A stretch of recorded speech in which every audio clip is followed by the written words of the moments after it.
Right.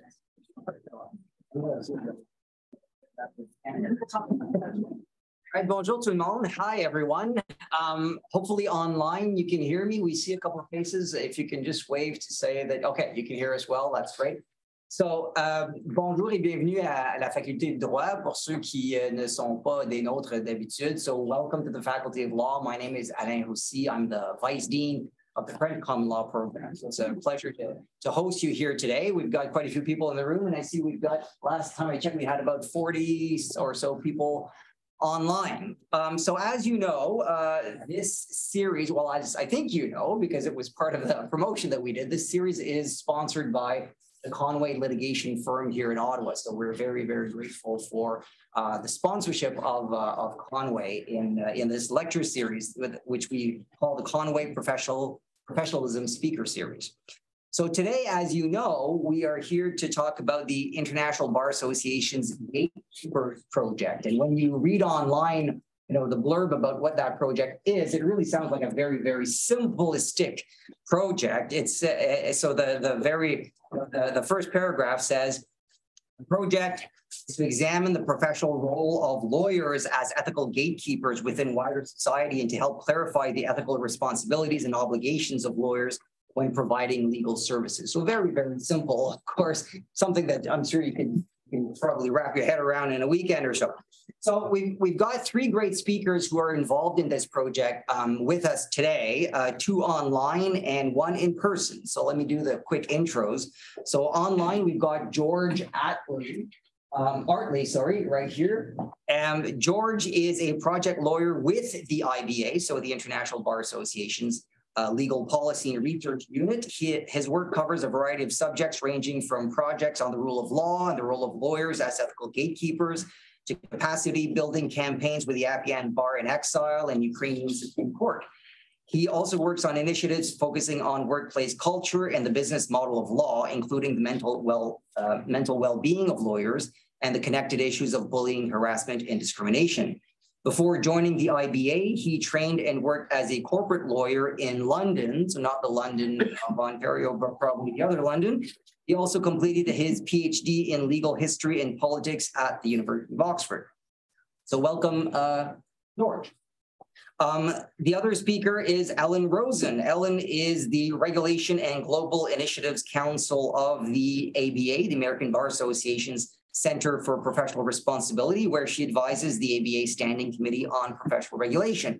She works closely with the ABA Center for Innovation and Standing Committee on International Trade and Legal Services on professional regulatory matters. She liaises with the Conference of Chief Justices, National Organization of Bar Council, and the Association of Professional Responsibility Lawyers. She speaks frequently at international, state, and local bar programs regarding legal ethics and professional regulation. Prior to joining the center in '96, she was a senior litigation counsel with the Attorney Registration and Disciplinary Commission of the Supreme Court of Illinois, and she's a graduate of the Indiana University School of Law. And last but not least, in the flesh, Frederica Wilson. Frederica is the Executive Director, Policy and Public Affairs, and Deputy CEO of the Federation of Law Societies of Canada. She manages the Federation's work on public policy issues, including those related to professional responsibility, lawyer mobility, and anti-money laundering. She, in fact, co-chairs the Federation's Anti-Money Laundering and Terrorist Financing Working Group, as well as the Working Group on Money Laundering and Terrorist Financing established by the Federation and the Government of Canada. Before joining the Federation, she worked in private practice for a number of years, and she's a graduate of UT. And our moderator for today is my colleague, Amy Salzen, who's a professor on the English common law side, and she is the past president and current chair of the Canadian Association for Legal Ethics. So I will turn it over to Amy. Thanks so much. Well, welcome everybody in the room and also everybody online with us today. As you've heard from those bios, we're really lucky to have just a stellar panel with us today to talk about this project, and also wanted to share my gratitude to the Conway firm for sponsoring the speaker series. We've had a really great set of events this year, and this one is no exception. So we'll get right into it. I'm going to be moderating the discussion, asking some questions of our various panelists. We thought we'd maybe start fairly simple. So the title of today's talk indicated that we're going to talk about the International Bar Association's Gatekeeper project. And we heard that George is a lawyer at the International Bar Association. So George, maybe you can start us off by setting the stage a little bit. What exactly is the Gatekeepers project? Why did the IBA start it? What is it going to do? Who is involved? George, I'll turn it over to you now to maybe give us a bit of an overview. Thanks so much. Can you all hear me? Is that working? Yeah, great. Okay, so the question, yes, why did the IBA start it? I ask myself that question every morning at the moment, really, when we come to look and do this. Look, by way of background, we know, at least at the IBA, we believe that there is a problem facing the profession at the moment in terms of the attacks that it is coming under, certainly from international organisations, civil society organisations, accusing lawyers in many instances of being enablers, not looking at sort of criminal activity here, I should say, just to sort of set that out at the beginning, but of what's possibly been called the sort of lawful but awful activity, perhaps illicit financial flows, other types of activity. Previously, what's happened, certainly at the IBA level, in terms of pushing back and responding to those sorts of accusations against lawyers, that bad people doing bad things, is to write a report similar to one that we did issue last year on lawyer-client confidentiality, stating all the reasons why those attacks are wrong and why actually lawyers, there may be some bad lawyers, some bad apples, but they don't represent the whole profession, and certainly the ones who are criminals. We want nothing to do with them, and they sort of surrender their title even of being a lawyer at the moment they commit any sort of crime. But that the principles of the profession are sound. We have regulatory barriers, gateways, checks and balances to make sure that the profession is sound and fit for purpose in terms of its activities. And any activity that is bad, that's pointed out by these organisations, well, that's just the sort of price you pay for the system operating independently otherwise and not being sort of over-regulated. Now, having issued that statement, the lawyer-client confidentiality statement last year, we sort of took a step back after that and thought, well, okay, so there's the latest broadside that we've issued against our critics. Is it going to change anybody's mind, though? What has this actually achieved? And of course, the answer, I fear, apart from obviously keeping our membership very happy, it was a good document, was not really. We don't think it was really changing people's minds about the profession, about these issues, I'm fair to say. So we thought, well, what can we do? Well, we could try spending lots and lots of money hiring some consultants to come in and tell us how to rebrand the legal profession and to sort of go about these deep investigations of these organizations that are criticizing us to work out who it is that's manipulating their thought processes and making them come out with these awful statements. But we soon decided that would be a foolish use of time and resources.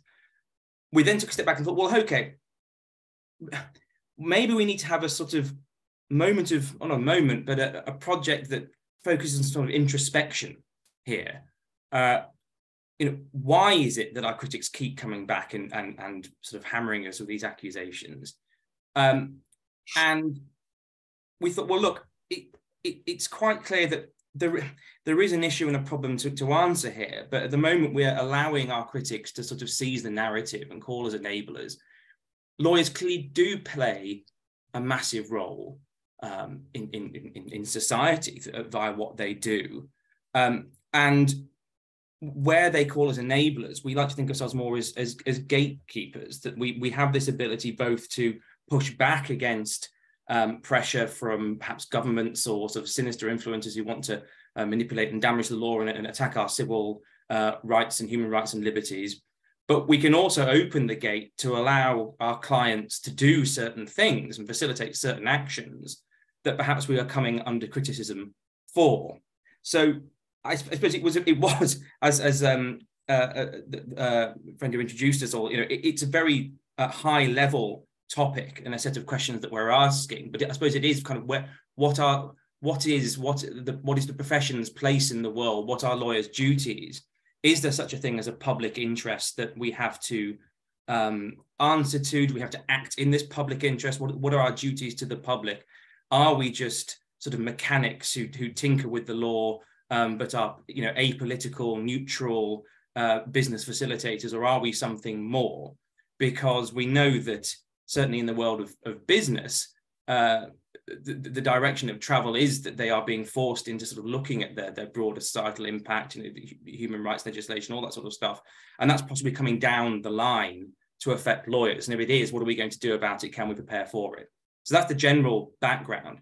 In terms of what it's going to do, as with all projects, of course, you've got to start by forming a nice committee or a working group, which we did.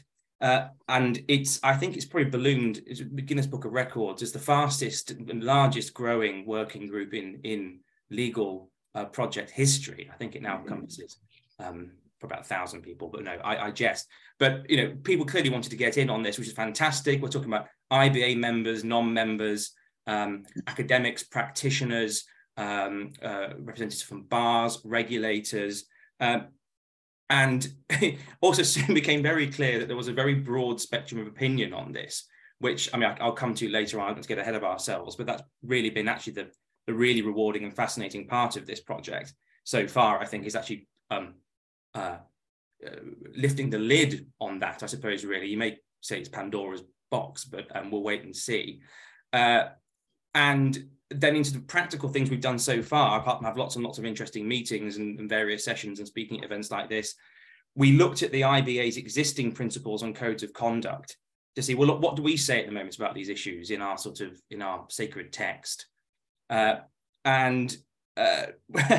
became clear we already actually had a principle that sort of dealt with these issues in a way, which said that, if there's a conflict between, doing what your client asks you to do, if that comes into conflict with broader duties to the court or the administration of justice, the rule of law, those secondary issues shall take precedence. Now, that will come, I think, later on to what's happened in our discussions about writing an explanatory note to that, because having set out quite a firm view there about 10 or 15 years ago, it's interesting to see how the nature of the debate has changed to now make that a controversial statement in a way that perhaps it wasn't back then. We're also working on business and human rights, an updated guide to our business and human rights guidance for lawyers on the UN guiding principles, and are in the future looking to host more events similar to this, roundtables, to look at what our big law firm members are already doing in this sphere. So we're not just looking at regulation or regulators or bars, we're also looking at, on the ground, what a law firm is already doing to deal with these issues. But I'll shut up there and let others speak, but hopefully that gives you a flavour of what's been going on. Thanks, George. That was very helpful, giving us an overview of the project. I know Ellyn and Frederica are on this panel because they are one of those 1,000 people that are part of the working group and working on this. Maybe, Ellyn, you could just give us a sense of how you're involved in this project, maybe what interests you, what brings you to the table here? Sure. And so before I do that, I do have to give a little bit of a disclaimer. My remarks today are my own personal remarks. These are not remarks reflective of the views or position of the ABA. So with that said, I got involved at several levels. One, I'm an IBA member. But also my involvement began when I was chair of the IBA Bar Issues Commission Regulation Committee. And my chairship has now ended, but I continue on that committee. So I'm continuing with this working group as a representative from the Regulation Committee. And I think it's important to note too, that these conversations are happening, I think, everywhere, not just within the IBA, they're happening at the ABA, and I'll talk a little bit more about some of what's happening in response to these criticisms, et cetera, at the ABA level. But that's how I got involved in this. And I mean, it's part of what I do, certainly in my day job, but it's also part of my interest in my personal professional capacity. And I think George, I appreciated him talking about the groundwork for this effort being laid with the IBA statement on defense of principles on lawyer confidentiality, which we all know is something that's really foundational, not just to the independent legal profession, but to the rule of law, to upholding the rule of law. And I think that paper made clear that the independence of the profession, particularly the confidential lawyer-client relationship, these are indispensable components of the rule of law. And what we really have here are, in many ways, kind of competing views of that in some ways.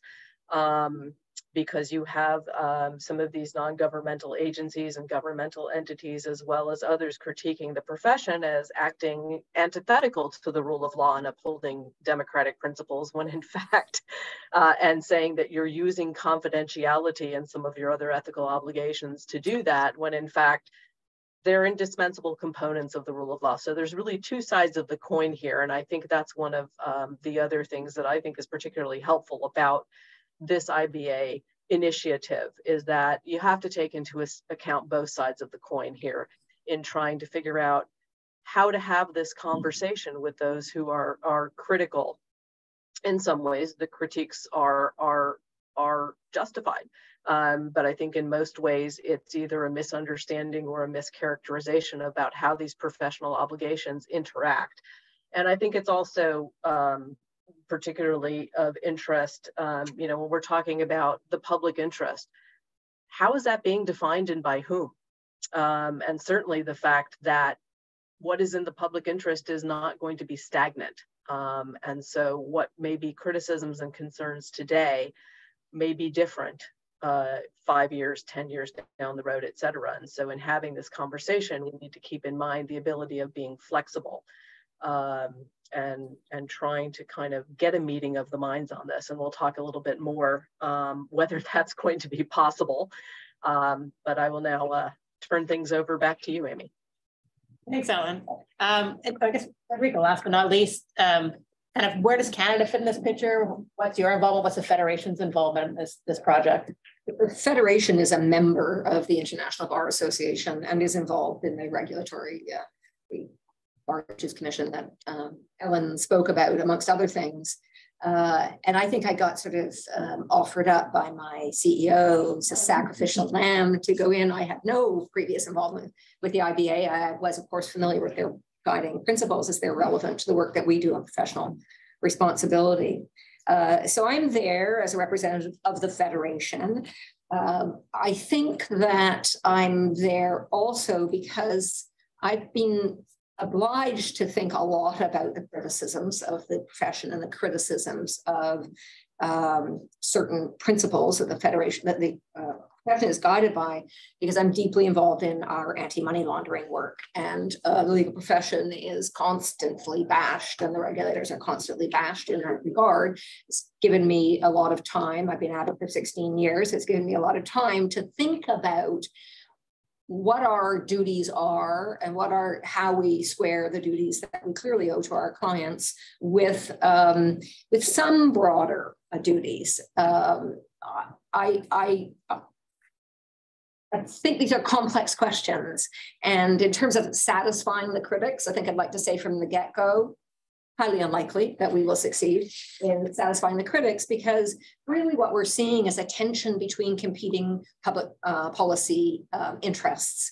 And how you feel about that, where you come, where you land in a balance depends very much on the context and the circumstance from the situation from which you're looking at it.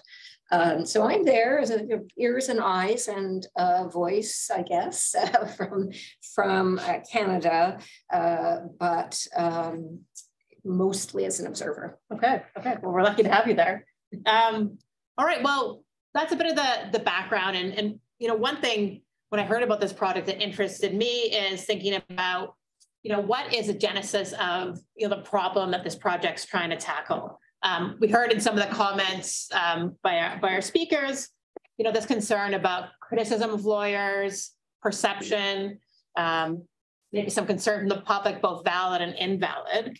And one thing I was wondering about is, what do we see, or what do our panelists see as the source of this problem or sources? Because I think that's going to speak maybe to potential solutions. And as we know in Canada, as our students know, lawyers are very highly regulated. Definitely different in each jurisdiction, but it is generally a highly regulated profession. And so thinking about that, thinking about these critiques that lawyers face, maybe for not taking the public interest into account, or that lawful but awful activity that George talked about, which I think is a great term I hadn't heard before. I want to hear from our panelists what they think maybe the reason is for this. Is it the fact they don't have the right rules? Do we not have the right balance and guidance for lawyers about balancing public interest, societal interests, and duties to the client? Is it that lawyers maybe don't understand the rules well enough? Do they not embrace the spirit of those rules? Or is a lot of this a public perception issue, that lawyers are going to be acting for clients, both popular and unpopular, and sometimes that makes them look bad in the public eye? We kind of heard, I think, one of the speakers talk about two sides to this perception issue. So I don't think we can kind of distill this into kind of simple calculuses or black and white statements, but maybe we can hear from our panelists on this topic. What are some of the sources? What are some of the solutions? Noting, of course, the project's at an early stage, so maybe we haven't been there yet. Frederica, we can maybe have you pick it up. You just from where you ended off, maybe thinking about this topic. Sure. Well, I think the criticisms come from a lot of different things. Certainly, they come from lawyers acting for clients who are doing, as George calls it, lawful but awful things, including destroying the planet. You name it. There are all kinds. I think that is part of it, and that does feed into a broadly negative perception of, when we say we are obliged to put our clients' interests first, people go, wow, way to go, throwing out the rest of the world and all the rest of the interests of the rest of the people. And so I think that's part of it. I also think that, frankly, we're a little bit the author of our own misfortune. I believe, and I've been a lawyer for about 30 years, and I believe that we're very quick to say, well, it's different. Lawyers are different. We have a special role. We play a unique role, and so on, and not really thinking that we had to say much more than that to people, to the general public, or to even talk about how we balance those duties, which do exist. They are real, with other duties. So for me, I'm not quite there yet in terms of, we ought to have to balance the public interest. I'm quite concerned about how that's defined, the public interest with the duties to our client. But I think in addition to the sort of not telling a very good story historically about what it is we're up to when we're representing clients, I also think that as a profession, we place enormous emphasis. I had the privilege of teaching legal ethics here briefly a few years ago, and I was quite struck by how much emphasis we place on our duties to our clients, on zealous advocacy, on of course, duty of confidentiality, all of which I think are very important. But we don't say much about the other duties, which we do, in fact, owe. We do, in fact, owe duties to the courts and duties to the administration of justice, and so on. And of course, a broad ethical principle that prevents you from facilitating any fraud or criminal offense of any sort. That's not what we talk about. I was struck in one class by a question about conflicts came up, and the students were just baffled as to why couldn't they do that. The client wanted them to act in that situation. And I'm like, conflict, giant neon lights. And it wasn't, the lens through which they were examining the problem was one of doing what the client wanted, and that's my job. So I think we do a very good job of teaching that to students and therefore lawyers, and we don't do as good a job about helping lawyers understand that broader duty. I also think we don't do very much in helping lawyers develop a kind of an ethical reflex, a reflex to reflect on the context and whether or not there are competing ethical considerations here. Years ago, there was it aired on 60 Minutes, but it was done by Anonymous Inc. And it was, they went around with some fairly questionable fact pattern and plunked themselves down in front of a bunch of American lawyers. And it was a bit of a sting about, it clearly had to do with some sort of unlawfully acquired assets from a foreign dignitary of sorts. And, there's lots of criticisms of the show, and I think the lawyers were perhaps painted much worse than was fair. But what struck me about it was, what happened to the reflex to go, this doesn't smell right. Like this doesn't seem right. You know, I need to ask more questions. And I think that's what troubles me sort of on that ethical thing. So I think that's a big part of it. And just wrap up by saying that I think there are some areas, certainly for us in Canada, the whole money laundering, boring as heck. I know, who the hell wants to talk about anti-money laundering? I've spent 16 years of my life working on it. It is actually interesting. But the reason it's interesting for me isn't because I'm all concerned about the actual things that you do, but I'm concerned about how you square the fact that we fought the federal government and said, no, can't regulate us, but there is a public interest in fighting money laundering, and how we square that. So we come in Canada for a lot of criticism because of the position that we've taken in that regard. And of course, there are examples internationally with which I'm not the right person to talk, but I'm sure that Ellyn and George would be able to speak about it. So that's what I would say about that. Okay. I think the source of the problem. Yeah. Rich, we will talk about, I think we'll talk about money laundering towards the end of the session and get into more details of that. I just wanted to say that documentary you talked about is well worth a watch. Oh, yeah. You know, taking it with a grain of salt. That so it's Anonymous Inquiry, you can find it on 60 Minutes, and feel free to contact me if you want a link for that. Ellyn, why don't we go to you next and hear kind of your thoughts again, just kind of thinking of the source of the problem, how that points to solutions, maybe. Yeah. So I think there's a number of sources of the problem, and I don't want to. I think Frederica and I share many of the same thoughts, but I think people often believe lawyers don't think about these issues, that they just think about their clients and winning. And I think that's unfortunate, but I also think that is the public perception. Otherwise, we wouldn't have, cue the lawyer jokes, et cetera. Mm-hmm. And so, but I think it's not a correct perception. And I think most lawyers generally do take public interests into account, again, however those are defined and by whom, and it's going to vary from country to country and situation to situation. But I think it's really implicit in our being human, whether it's conscious or unconscious.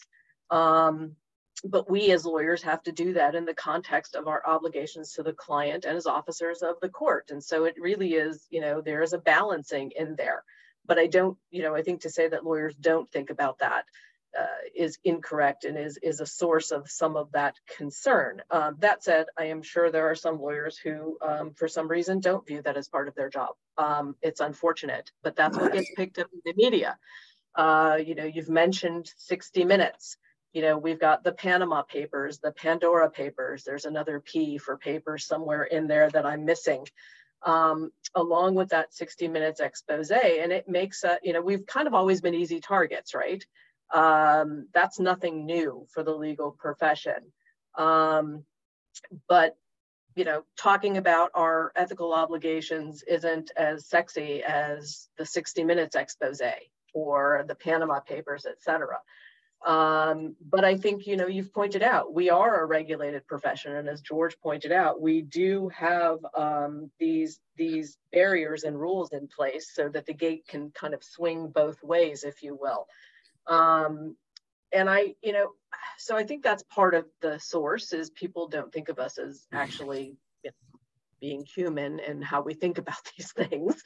But I also think that we're just, and I'll talk a little bit more about this later, we're horrible storytellers, despite the fact that that's really a lot of what our job is about. We're not really good storytellers when it comes to ourselves and explaining, what we really do and why it's critical and why it's important.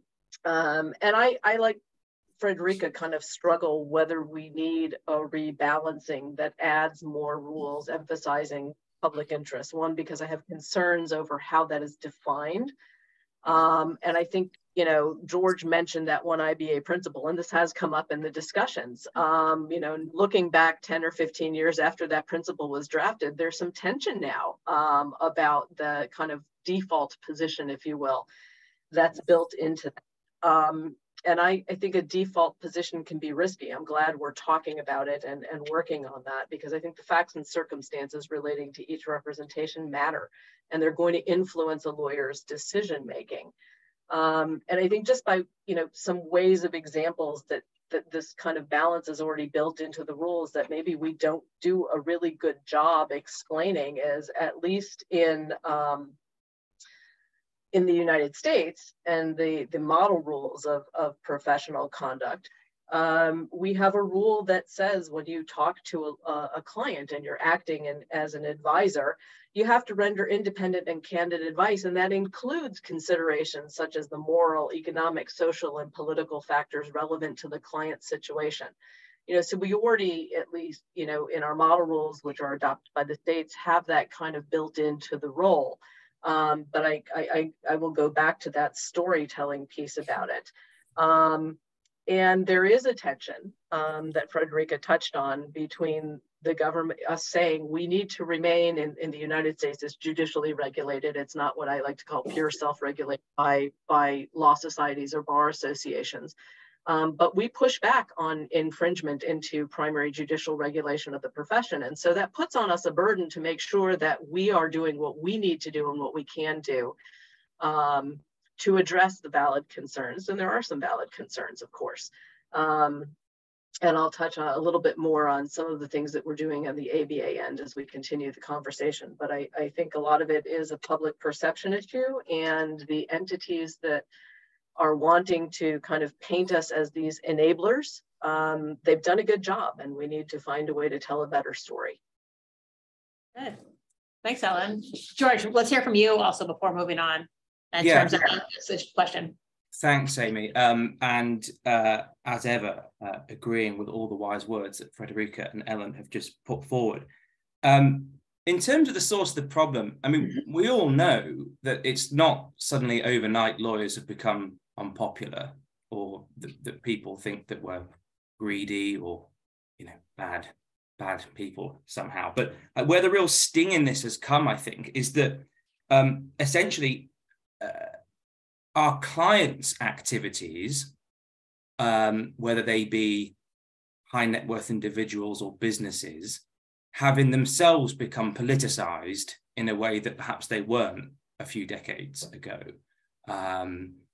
That's the issue, essentially. I think ultimately is that we're, as much as we can still claim to be neutral facilitators, of the business or the activities we are facilitating are no longer politically neutral. In fact, it's quite the opposite.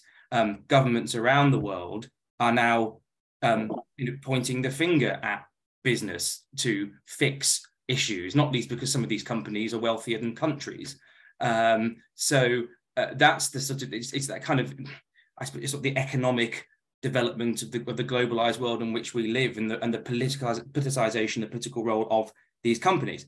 Now, so lawyers suddenly now find themselves in a position of not being able to say that what they do has no sort of political impact if they're acting with businesses or high net worth individuals.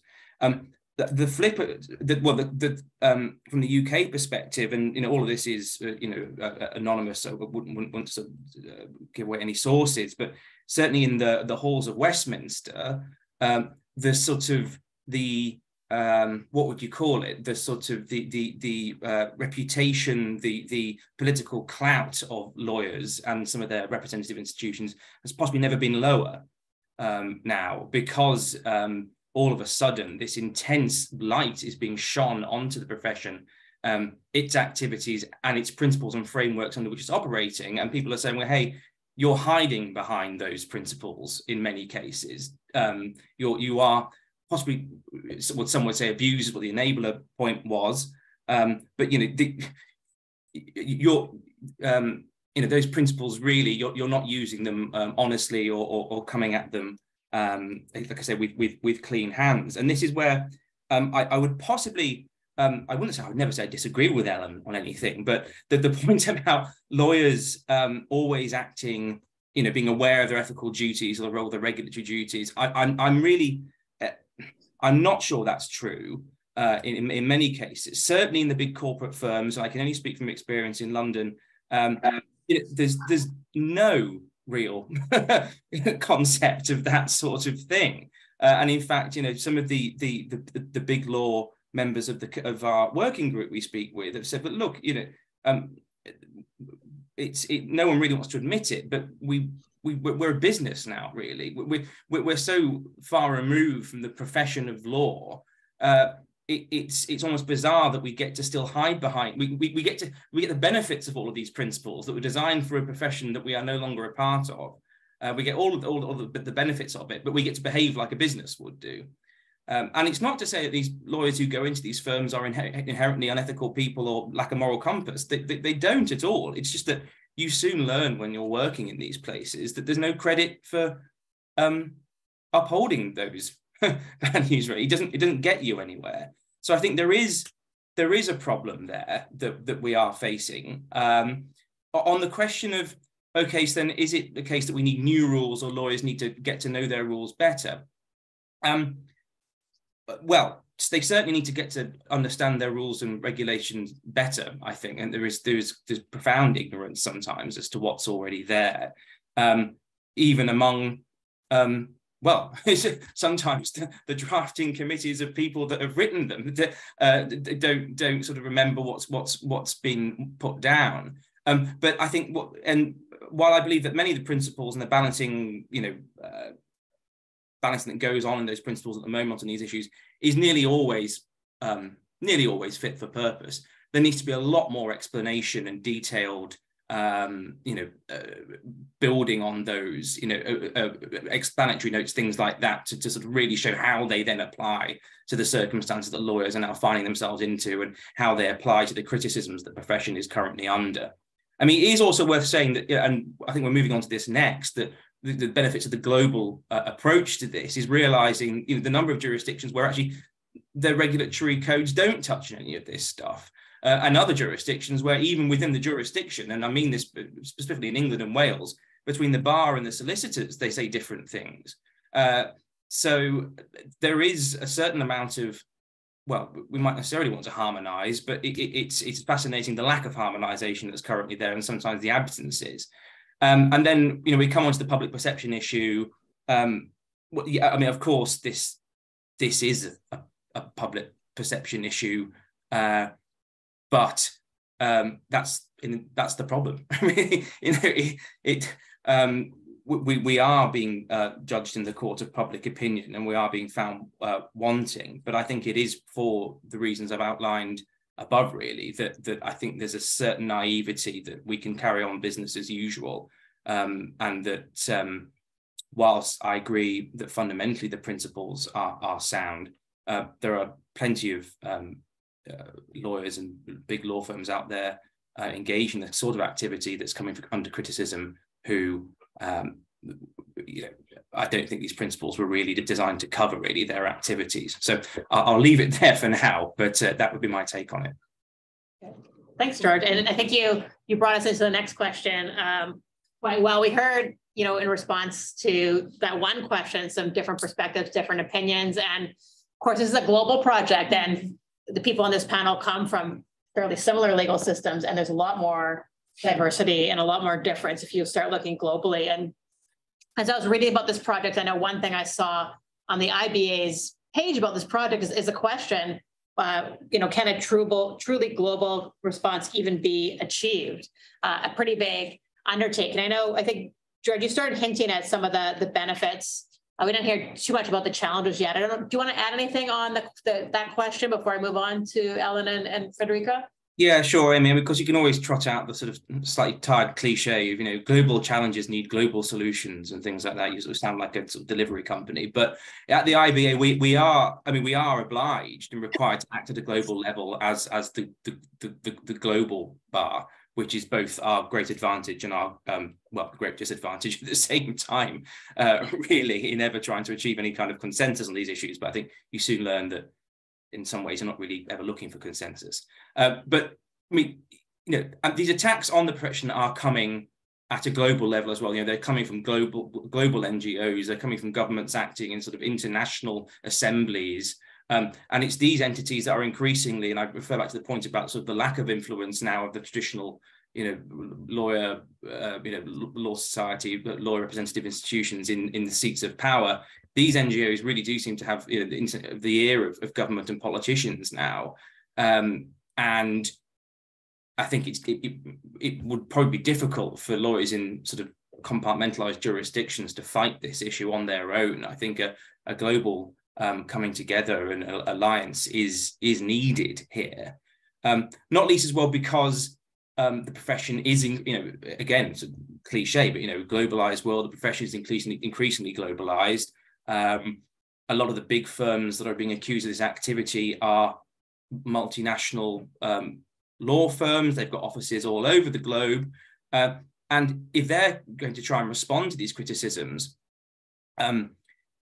which we know that some of them are already doing, and they're saying, well, look, we law firm, we stand for this, and this is our policy on these issues, and we won't engage with these sorts of clients. They might even go so far as to say they won't engage with certain types of clients, but they will come up with documents saying how they incorporate their ethical duties and responsibilities to the public and everything they do. They can't really declare that policy from their HQ in New York or London or Sydney or wherever if they don't know what the sort of regulatory environment is, or what the regulators of the bars are saying in all of the countries and where their global offices are located. And we're already finding that actually law firms that are ahead of the curve and are trying to respond to this are suddenly realizing that. It's like, oh, what is going on? What is the global picture? And I've already touched on this. This is something we've found already. I know that Ellyn and I work on these issues a lot within the Regulation Commission, the BIC, the IBA, which is the benefits of just saying, okay, let's look at what all the bars and regulators are saying on issue X, and you soon find that it's a complete, well, I'm not going to say a mess, but it can be a complete mess. It's the real lack of consistency. And as I say, even within England and Wales, the Bar Standards Board and the Solicitors Regulation Authority say different things on these issues, and then the Law Society and the Bar Council have different views to their regulators on these things. So it's a real mixed picture at the moment that you can only really get when you do zoom out to that international level that you might not otherwise get. So those are the advantages. I mean, challenges-wise, I mean, it's the same as ever. There are these jurisdictional differences, intellectual, cultural. There's quite a fairly pronounced civil common law split on this in terms of attitudes to the role of the law in civil society, and even the definition of the rule of law, for being perfectly honest, and the importance of defending the client's interests to that definition of the rule of law, which is a lot stronger in the civil law jurisdictions it would seem. And of course, the danger is then that trying to take a global approach to these things, as we found in many of our meetings, is that you end up diluting your response to keep everyone happy to the point essentially of irrelevance.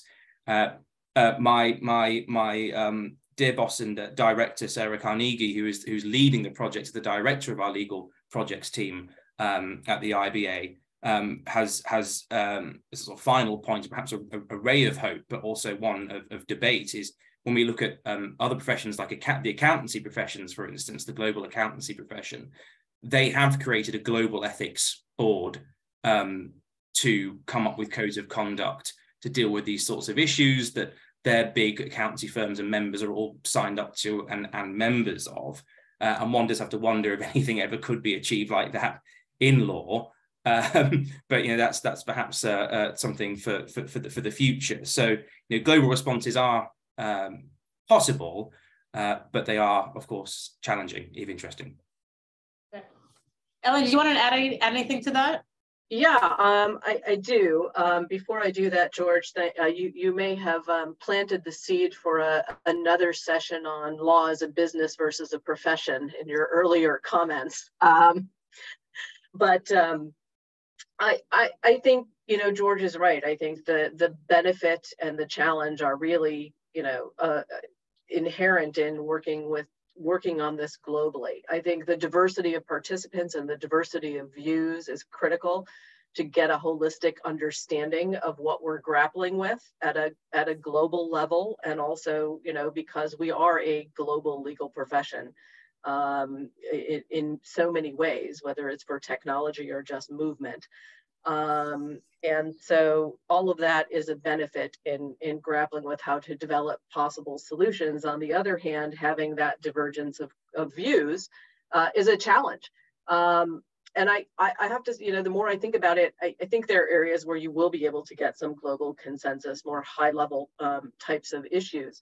But I don't know that it's necessary to achieve global consensus on everything, or even at a more micro level.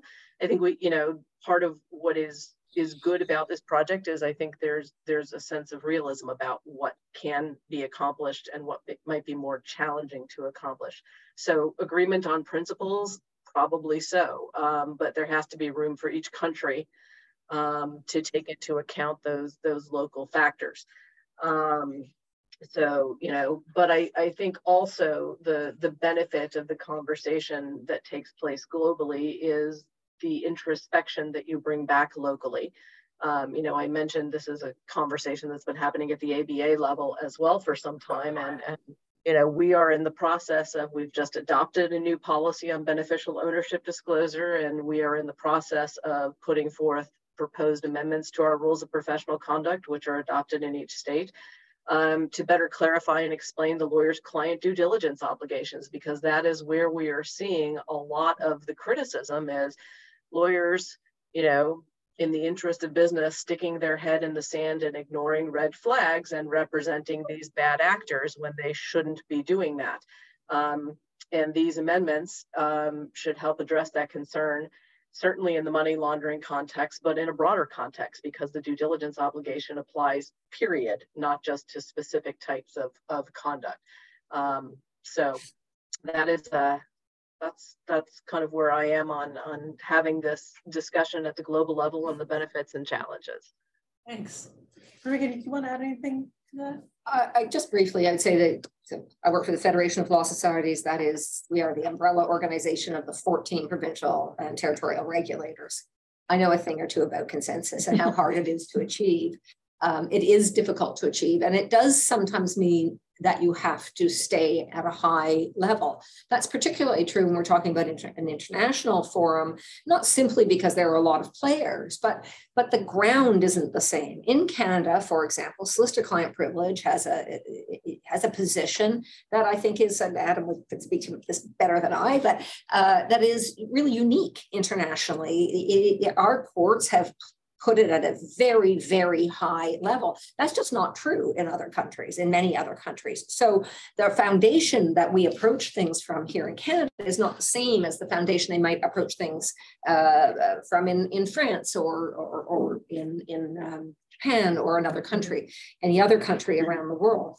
So I'm not as troubled by the fact that we need to stay at a high level, because I agree with what Ellyn is saying. I think these conversations are important to be having.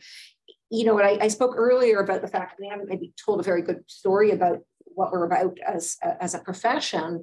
I think we also haven't engaged as a profession in dialogue about some of these important issues. So the fact that we are engaged in that dialogue in these international forums, I think will have additional benefits, even if the kinds of written materials that we are able to produce stay at a fairly high level. I think necessarily. Okay, thank you. So I think I have 1 or 2 questions left on my sheet here. I should mention that we're going to reserve some time for Q&A, and I know people should feel free to use the Q&A button on the online system as well. I thought maybe, as we start ending kind of our prepared remarks, we've talked, and I think rightly so, at a very kind of high and conceptual level so far about some of these challenges, the legal profession, the rule of law versus the client's interest. I thought maybe we could now kind of go a bit more concrete. And we've heard, the term beneficial ownership. We've heard the term money laundering come up a few times. And we know, for certain that that's been an issue that our law societies and our federation have been, highly engaged with. So maybe we can, talk about that in a bit more concrete terms, kind of bring some of these dynamics we've talked about, the client's interest, the public interest. Obviously, money laundering is a global issue with global regulations and global interests in mind. Maybe, Frederica, I'll have you start kind of elaborating a bit more on Canada's experience with it. I know we could spend about a full week on that, but tied to this conversation, maybe. Sure. So I'll try to be brief just to set the context. the federal government sought to bring lawyers within the federal anti-money laundering terrorist financing regime. The effort started in the late 1990s, crystallized in the early 2000s, and it led to litigation. This was initially about the attempts to impose suspicious and large cash transaction reporting obligations on members of the legal profession.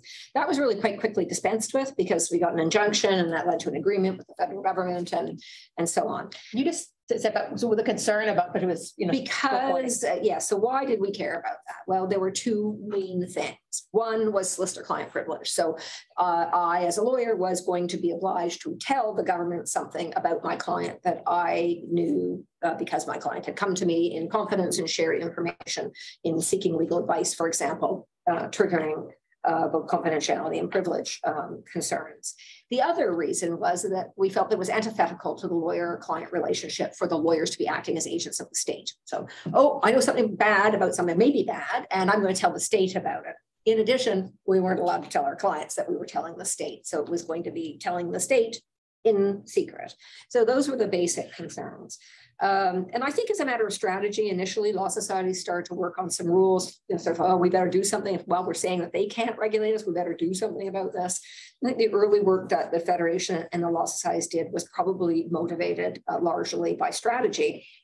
But over time, I think there has been a significant shift. And as that battle went on somewhat behind the scenes for years, and then sort of coming to fruition again in the late 2000s, how do we say that? 2000, the first part of the century. I don't know how to say that. Anyway, around 2008, 2009. And then ultimately went to the Supreme Court and with the decision in 2015. But while all of that was happening, we began to think in a more critical way about why should we be regulating this? There was pushback. There was pushback from the profession. Why would I do this stupid? Can you talk about some of the regulation, maybe? Sure. So sorry, I'm trying to be brief, but I may not be being clear. So you're being we started with two rules developed at the Federation level, which were implemented by every law society.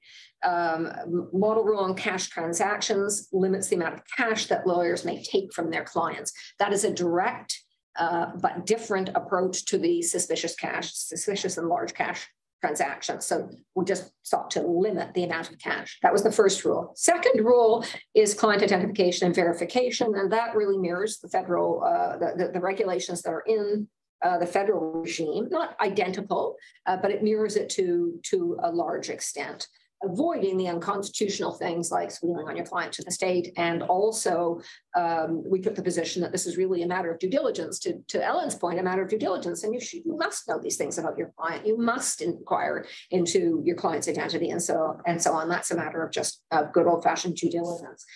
Over time, where we've come to is this. We've said, we're not going to let the federal government regulate here because it's tremendously problematic when it comes to the lawyer-client relationship, and that is certainly what the Supreme Court found. But money laundering is evil, genuinely evil. It's easy to say, well, these steal mortgage fraud, just deal with money. That's bad, right? But think human trafficking, think drug trafficking, think total human misery. Money laundering is involved in all of that. It is something that it is in the public interest to combat. And while it isn't the job of lawyers to go out and fight money laundering, it is the job of lawyers, we would say, to be aware of it and to be alert for the possibility that they may be being used to launder money. And it is the role of regulators to regulate in this area in the public interest. We think this is a given, but in addition to our engagement in the International Bar Association, we're engaged in another organization, International Conference of Legal Regulators, which brings just the regulators around the country. And I will tell you that that is not a universal view. It is not universally agreed that this is an area that fits within the public interest mandate. So we take a broad view of the public interest there and the duties of law societies to regulate in this area. Another development, well, is it sufficient to just have our own regulations? Goodness knows the federal government didn't think so, nor does the Financial Action Task Force, which is the international body that sets the standards, nor do the RCMP, nor does FinTrack, nor does Transparency International, nor does anybody think that the law societies are capable of doing a good job on this. So we decided that we had another duty, and that was a duty to develop a more collaborative relationship with the federal government, help them understand why, in fact, law societies, with their incredibly extensive investigatory and audit paths, can actually do a very good job of this. The other piece we saw, and this goes to I think something I said at the very beginning, is education. Lawyers pushed back hard on these rules. They found them inconvenient. They find them an annoyance. And, you know, I don't think we did a good job in the beginning of helping lawyers understand why you should do this. So we've spent a lot of time focusing on education, not on education like, okay, the rule says you must do this. So to do that, it means you have to do X, Y, and Z, but rather, why should you care about this at all? What is this all about? And what are some of the risks that arise? You think you're immune. I will always remember speaking to a group in Newfoundland and talking about sort of red flags. And one red flag might be your client refusing to meet with you. They just won't meet with you. And there was a fellow in the audience who said, you know, in Newfoundland here, it's really common. You invite your client to dinner. Like, they'll come to your house, right? Because, you know, that's what we're like in Newfoundland. And I had this one client and he wouldn't come to my house. He always had a reason. He couldn't come to the house. No, he couldn't meet me, couldn't do this. And anyway, I got suspicious, did a little more looking. And sure enough, it was a mortgage fraud kind of a scenario. But I remember that because I remember thinking that our first impulse isn't going to be, client is up to something illicit here, illegal, but you know, it is a red flag. So trying to help people understand that. So, but I think there's so many small pieces to this giant problem. In the money laundering side, what we would say is regulation, education, enforcement of the rule, being able to say that we are enforcing them. In other words, produce statistical data demonstrating what the regulator is doing. But just as important as sitting down and talking to the people we spent decades fighting in a court battle about what we're doing. We're pretty transparent about what we're doing. What do they think about what we're doing? What are you doing, by the way? What are your plans? What about new typologies, very interesting, and so on. To develop that more collaborative relationship within the bounds of what is appropriate. As we talk, for example, about information sharing, but there's all kinds of information that we simply cannot share with law enforcement at all, and we can't. We're not going to do it, as you all appreciate. Law societies have access to privileged and confidential information, and whether one agrees with the theory from how that's described in the envelope of privilege, maybe up for debate, it's accepted, and we can compel lawyers to tell us lots of things. And so there are lots of limits in what you can do with that information and whether you should share it. But where there is evidence of criminal activity by a lawyer, for example, that changes the scenario, and there are opportunities to share information. All to say, it's a complex question that involves, I think, having a broad view of what the regulator's role. It's not a broad view in the sense of straying into areas completely unrelated to regulating the conduct of lawyers, but understanding what conduct is encompassed within the scope of regulation, coupling it with education, coupling it with public education, going around giving addresses as I have to really hostile audiences, but making the point that, and I've made the point a number of times, for example, that we need to stop talking about things like solicitor-client privilege, the duty of commitment to clients, our fiduciary obligations as obstacles to be overcome by law enforcement, and rather as elements of the rule of law and foundations for our legal system. It's just chipping away incrementally. Yeah. Well, the storytelling that was raised earlier is so important. We'll move to Q&A soon, but Ellyn, did you want to add anything about, this is an issue that the ABA has been dealing with too, similar types of dynamics or approaches? Yeah. So certainly, we've been feeling the same kinds of pressures from the FATF and their mutual evaluation reports over the years. I think actually the U.S. is due for another one in the next year or two. And we've been working a lot in the past several years, not only on what, if any, changes might we need to make to our model rules and our policies, but in having these conversations with, for example, Congress through our Governmental Affairs Office, providing Congress with responses to proposed legislation, et cetera. and trying to have that conversation and educate, not only through communications, but in person, about the issues that the profession is grappling with from this as well, in wanting to make sure that these terrible things are dealt with, but we have to do it in a certain way. And in some ways, it's about being responsive and not reactive, because when you see things like the Panama Papers and the Pandora Papers in 60 Minutes, you know, there's a knee-jerk reaction. We must do something, and we must do something now. But it's complicated. And so these conversations have been ongoing, and you know, it's really kind of broken down into the three-legged stool when you deal with money laundering: beneficial ownership issues, client due diligence, and suspicious transaction reporting. You know, setting aside suspicious transaction reporting, as I mentioned, the ABA has adopted a new beneficial ownership policy recently, supportive of, if you will, the Corporate Transparency Act, and entities having to disclose, not their lawyers, but entities having to disclose their beneficial ownership information. We're working on this client due diligence piece, but I think consistent with what Frederica said, in the context of the ICLR, in the context of ABA members and at state and local levels, we've been doing a lot of educating on red flags and trying to help get lawyers understand, and also educating the regulators. You know, I've done presentations with and to the National Organization of Bar Council, trying to get them to understand the issues, and to, you know, to see both sides of that coin, because as Frederica said, you know, the reaction of lawyers is my confidentiality. Well, it's not absolute, right?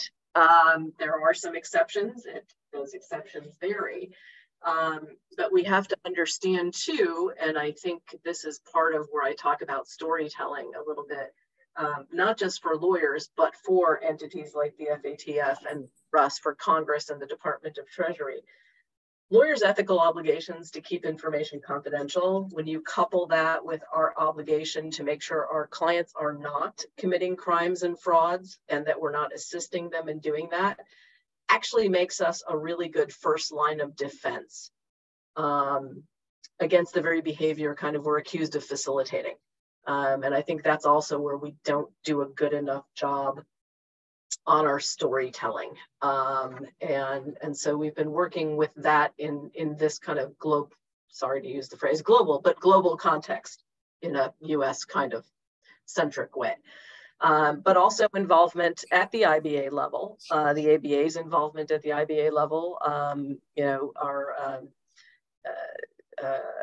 ABA representative who interacts with the FATF is very much involved in the IBA. So all of this information kind of feeds into our efforts. Thanks. So we could open it up for questions now. Oh, I see one question already. Great. And Ellyn, do you want to monitor the chat? And anybody online, feel free to ask some questions too. Yeah, please go ahead. Is there a mic or something? Or... I think that mic will be able to pick you up. The room mic's very sophisticated. Can they hear us? Yes, I can repeat it too. Okay, no problem. Yeah, I mean, it was super interesting. Like, I really enjoyed the talk. Just want to preface that. And second, I just want to say that I feel that a lot of the bad rep that lawyers get is fine, because sometimes it's cool playing the villain, and I think a lot of it is also like some bad faith criticism, because like lawyers are so good at their job that people are like, oh, they feel intimidated by it maybe. But anyway, that's, you know, just joking a little bit. But as for the serious questions, I have one question for all of you, and I have two questions specifically for Mr. Artley, because I thought his part, you know, no offense to the others, but his part was the most interesting to me personally. The question I asked to all of you is about information asymmetry. Like, do you think how much of that plays a role in the way that the general public views lawyers? Because I think I haven't seen a better example of that. I've seen several good examples in Canada, like in terms of Supreme Court decisions that just make people go crazy, because they didn't understand that, well, there were certain considerations that the court had to take into account. Otherwise, there would be it would create a lot of other problems. For example, I don't know if anyone knows about the Sharma case, the Supreme Court case, where the majority decided, made the decision wrote a decision, and people were saying that, oh, you see, this is an example of like colonialism in Canada, not caring about natives, but the majority explained quite clearly why the sort of problems that could abound if they decided otherwise. I want to know how you feel, how all of you feel about that, and specifically from Mr. Artley, just two questions. First of all, about the IBA's, how the IBA handles justice around the world. You touched upon it a little bit in terms of different legal systems, because really it goes down to the principles of fundamental justice and the way that we view justice around the world. The conception of justice is so different that I don't understand. At least I don't see for now how you can square that hole, because it goes down to things as basic as the presumption of innocence versus presumption of guilt, right? That in certain legal systems, or equality, like in some legal systems, there is a very clear cut.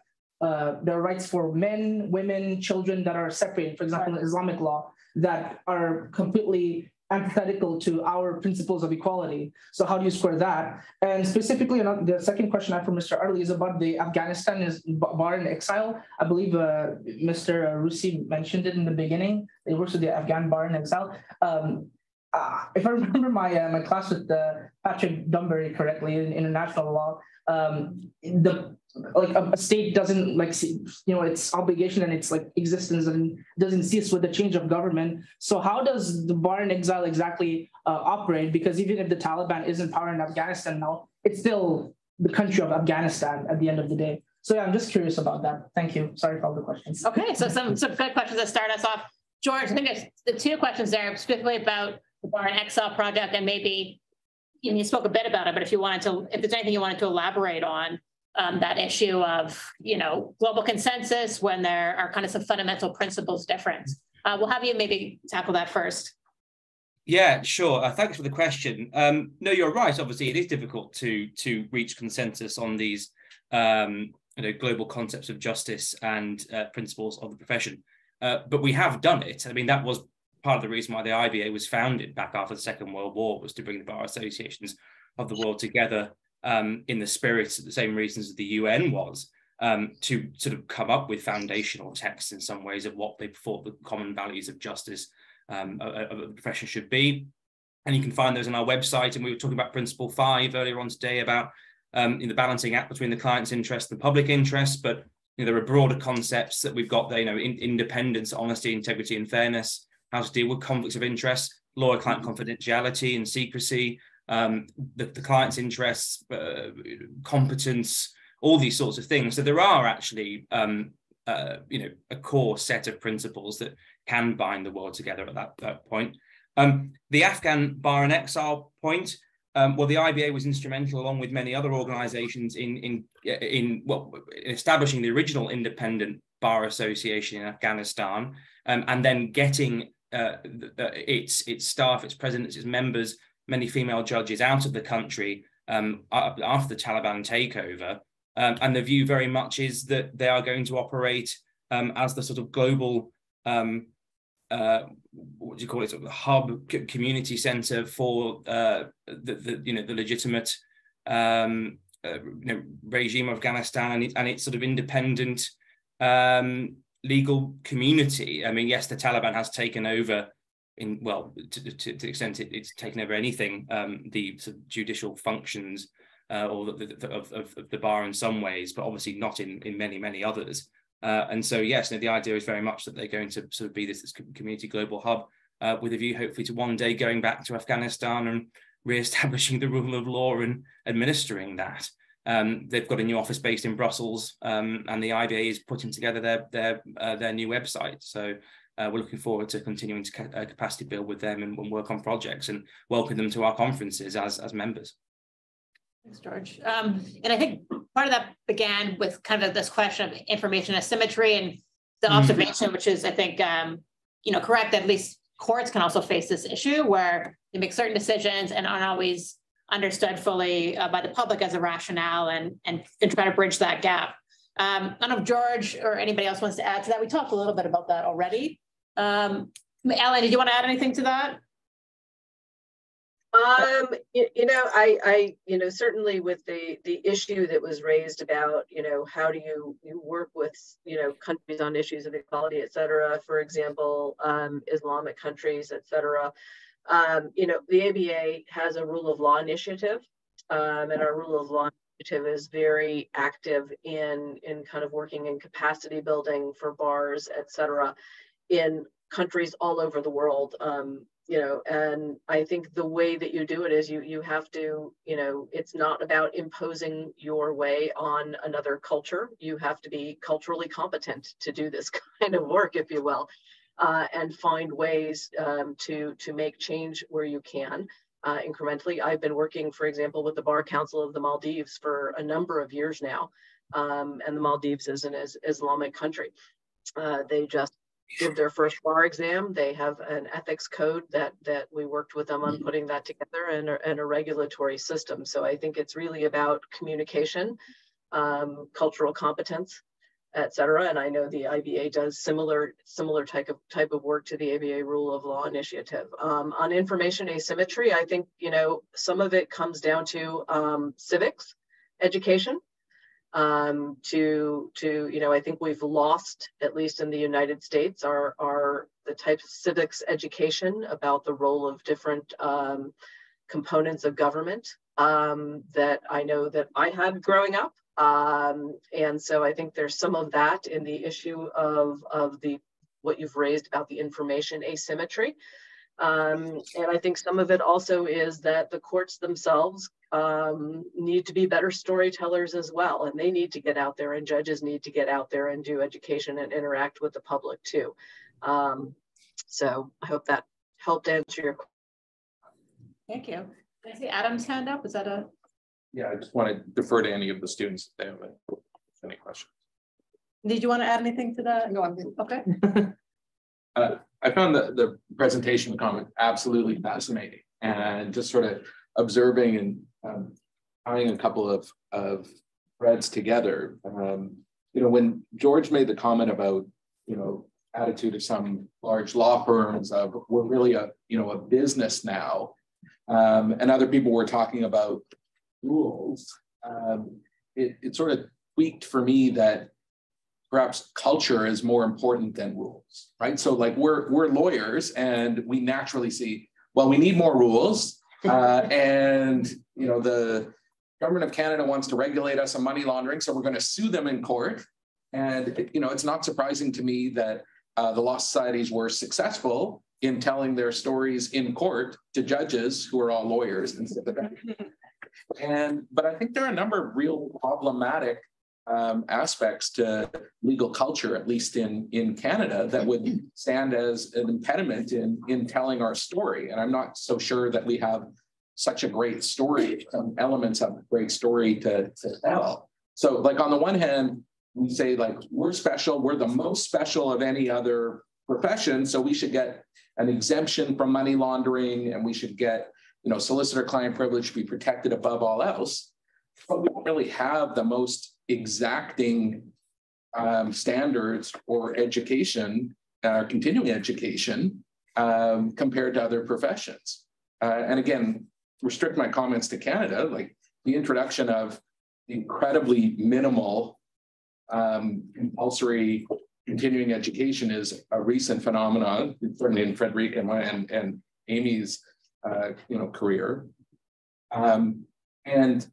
It's really minimal. And you compare that to, again, other professions in Canada, to the accountants and to doctors, it's much, much more vigorous. And, again, maybe I'll be a little, I'll say that our profession really whines about continuing education. We have lawyers that challenge it all the way to the Supreme Court of Canada. And they whine about, the 12 hours they're required to do. And that's sort of problematic. I would say also, we have a real access to justice crisis in this country. Is it any wonder that the public doesn't think highly of lawyers or the legal system? We have a much, much weaker pro bono culture in this country compared to the US. So I think that, when George sort of opened the door to talking about culture or the law versus business, I think if we're going to say that we're a profession and we're perhaps the most important profession, rule of law, we need to walk the walk a little bit more than just talking.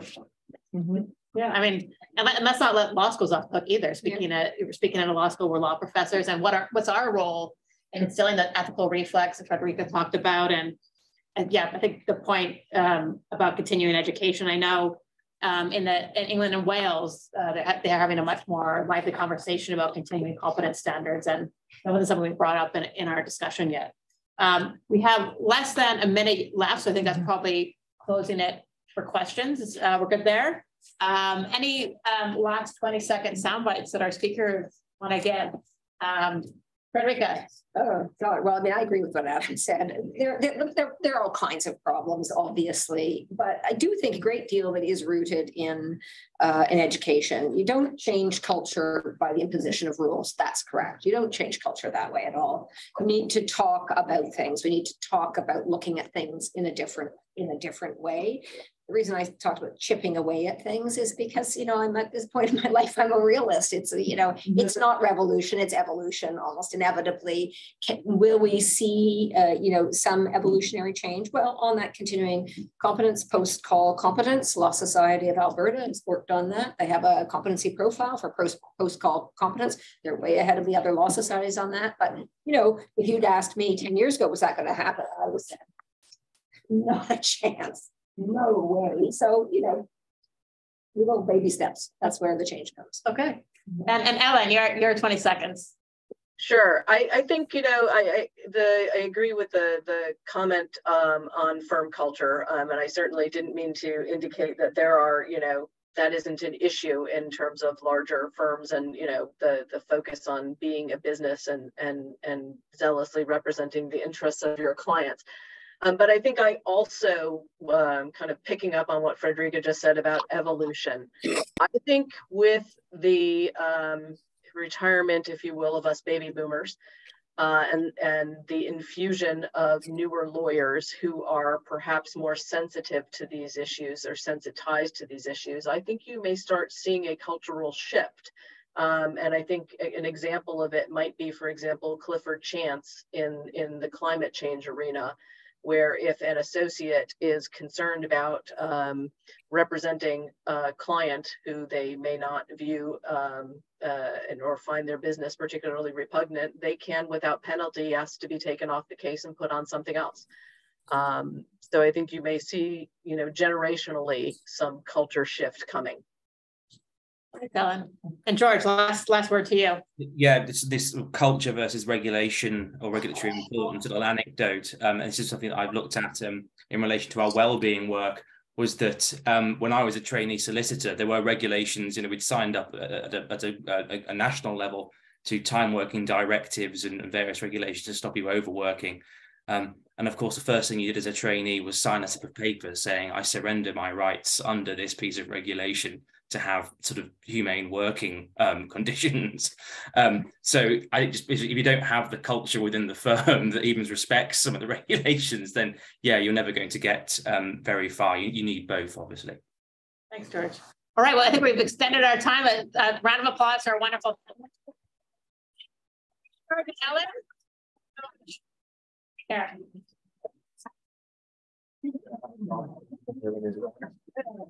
I'm gonna go to my next class. Me too. But it's here, so you know.